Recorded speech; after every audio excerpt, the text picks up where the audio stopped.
Now, if you want to share your video using Screencast, you can use the direct integration. In this case, what you're going to do is you're going to go to the share area, and you're then going to click on screencast.com.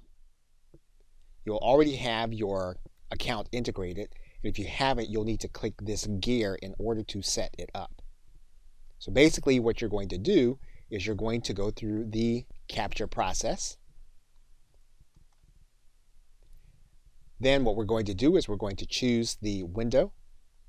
We're going to click inside of that window. Then the process is going to initialize. What we're then going to do is we're going to click the record button. And then once we click the record button, then the recording will begin. We'll then be recording our screen. What we will then do is we will then click the finish recording button. That will process the video.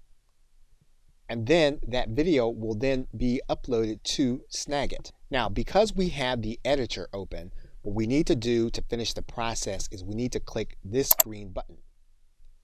That's going to go through the Snagit process.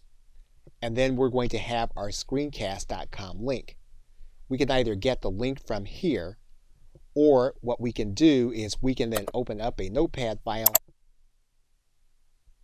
and then we can then paste our link. Our screencast link will then be there in order for us to share our video. Now, this can be especially useful if you are attempting to diagnose a technical problem, either as an individual in need of support or as an individual providing support. Okay, so with that, thanks, and I will see you in another video.